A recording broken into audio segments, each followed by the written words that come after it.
नमस्कार, भव्य भारत न्यूज में आप सभी दर्शकों का स्वागत है। आज ये सौभाग्य की बात है हमारे लिए भी और आपके लिए भी कि आज श्री श्री 1008 चैतन्य अविनाशी परम अभ्यासी बाबा श्री रतन जी महाराज का जन्मदिन आने वाला है। यह जन्मदिन अष्टमी के दिन यानी कि श्री कृष्ण जन्माष्टमी के दिन मनाया जाता है और आज से 92 साल पहले यह शुभ घड़ी आई थी और उस समय क्या स्थिति रही, कैसे स्थिति रही और बाबा जी वहाँ से चल के और आज 92 साल की उम्र को पार करते हुए 92 साल की उम्र पहुँचते हुए हमारे बीच मौजूद हैं। इनके लिए हम आज कोटि कोटि आपका चरण स्पर्श करते हैं, आशीर्वाद लेते हैं और आपसे आग्रह करेंगे कि अगर जिंदगी के अनुभव के बारे में और श्री कृष्ण जन्माष्टमी से चूँकि आप रिलेटेड हैं और इसलिए आपको ये भी माना जाता है कि आप कृष्ण के अवतार भी हैं, तो आप उस पर प्रकाश डालने की कोशिश करेंगे ताकि हमारे जो दर्शक हैं वो लाभान्वित हो सकें। बाबा जी, आप सभी को शुभाशीष, आप खुश रहें, आप सभी का कल्याण हो। पांडे, मेरा जो जन्म हुआ वो जन्माष्टमी को 11:30 बजे हुआ। यानी कि श्री कृष्ण से बड़े हैं आप थोड़ा। इस संसार की लिपि के हिसाब से मैं कृष्ण से आधे घंटे बड़ा हूँ, लेकिन अगर आप इसी क्रिया को देखें तो मैं उनसे आधे घंटे छोटा हूँ। कारण जो बोतल के अंदर पहले बीज गया है वो बाद में आएगा। आप समझ रहे हैं मेरी बात? नहीं, समझाइए। उदाहरण के तौर पे मान लीजिए हमने एक पाइप के अंदर एक गोली फेंकी, फिर हमने उसी पाइप के अंदर दूसरी गोली फेंकी। जब उसे वापस निकालेंगे तो पहले कौन सी निकलेगी? पहली वाली नहीं, दूसरी वाली। दूसरी वाली। तो दूसरी वाली पहले निकल रही है, इसका मतलब है कि वो छोटी हुई, जो बाद में निकली वो बड़ी है। तो उस हिसाब से कृष्ण जी जो है मुझसे आधे घंटे बड़े हैं। अच्छा। हाँ, लेकिन आपके गणित के हिसाब से, आपका जो गणित है उसके हिसाब से मैं उनसे आधे घंटे बड़ा हूँ। और बहुत विचित्र कहानी है, कभी इस पर चर्चा होगी तो मैं अपनी जीवनी आपको बताऊंगा।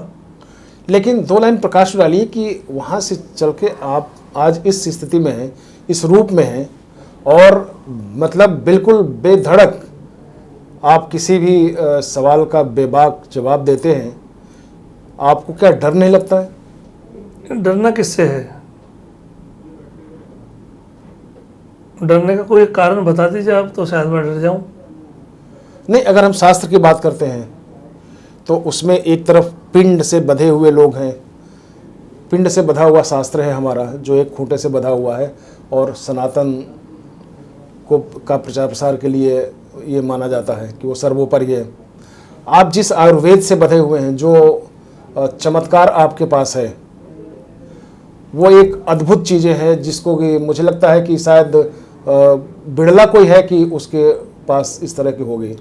आप वैद्यों में अगर देखा जाए तो आप देव वैद्य के रूप में माने जाते हैं, प्रतिष्ठित हैं कि जो मरणासन पे भी व्यक्ति रहेगा उसको भी जिंदा करने की ताकत है। कुछ लोगों का ऐसा मानना है कि मैं महर्षि धन्वंतरी हूँ, कुछ लोग ऐसा भी मानते हैं कि मैं महर्षि चरक भी हूँ। कुछ जगहों पर जैसे गुजरात के अंदर मुझे कानूड़ा बोलते हैं, कृष्ण। ये सब के अपने अपने भाव का विषय है कि कोई मुझे किस दृष्टि से देखता है। तो मैं तो बिल्कुल उसी की तरह हूँ, जाकी रही भावना जैसी पर वो देखे तीन मूरत ऐसी। मुझे जो व्यक्ति जैसा देखना चाहता है मैं उसे वैसे दिखता हूँ। अच्छा, लोग जो आपको चैनल पे देखते हैं, सोशल मीडिया पे जो लोग देखते हैं, टीवी पे भी जो लोग देखते हैं, उनकी जो इच्छा रहती है वो एक तरफ से देखने के बाद आपकी पूर्ण हो जाती है, लेकिन आपकी इच्छा क्या है संसार के प्रति? संसार के प्रति मेरी जो इच्छा है वो ये कि संसार के अंदर जो भी व्यक्ति है उस पहले सुख से वंचित ना रहे। जो हमारे ग्रंथों में ऋषि मुनियों ने बताया कि 4 सुख हैं, वो 4 सुख में सबसे पहला सुख कौन सा बताया? पहला सुख निरोगी काया।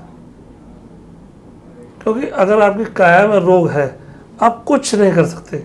आप दान पुण्य ध्यान आदि कुछ भी नहीं कर पाएंगे।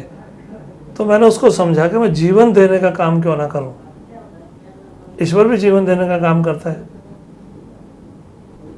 मैं भी जीवन देने का काम कर रहा हूं। ईश्वर अपना कार्य करता है, मैं मेरा कार्य करता हूं।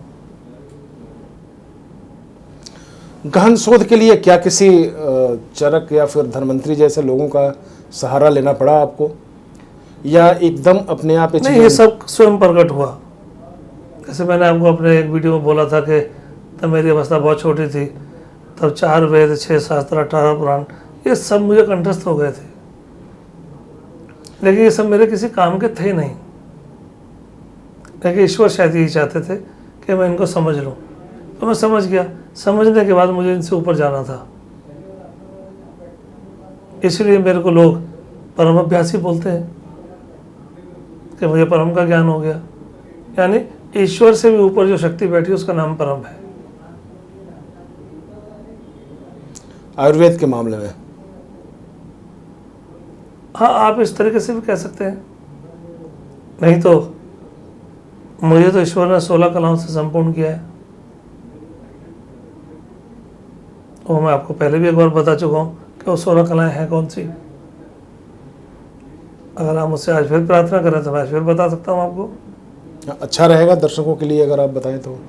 प्रथम उद्याप नारायण, दूजे सावन माई, तीजे 3 देवता, चौथे सकल संसार, 5वें 5 पांडव, 6वें नारायण, 7वें सप्तऋषि, 8वें अष्टभुजी मात्र, 9वें 9 नाथ, 10वें 10 अवतार, 11वें 11 रुद्र, 12वें 12 मास, 13वें 13 रसायन, 14वें 14 भवन, 15वें 15 तिथि, 16वें कलाएं संपूर्ण।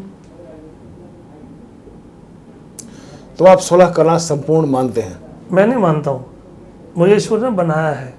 लोग अगर आपसे मिलने की इच्छा रखते हैं कि आपके बर्थडे पे विश किया जाए, आपसे मिला जाए, तो कहाँ आ सकते हैं गुरुदेव? अभी जैसे 20 तारीख तक मैं दिल्ली में हूँ, तो जो भी मेरे से मिलना चाहे वो दिल्ली आ सकते हैं, मिल सकते हैं। कहाँ दिल्ली में? कहाँ? दिल्ली में स्थान का मैं नाम आपको बता देता हूँ।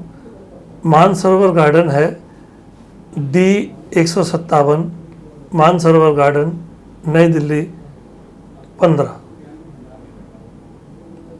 यहाँ लोग आपसे मिल सकते हैं। कब दर्शन कर सकते हैं आपका?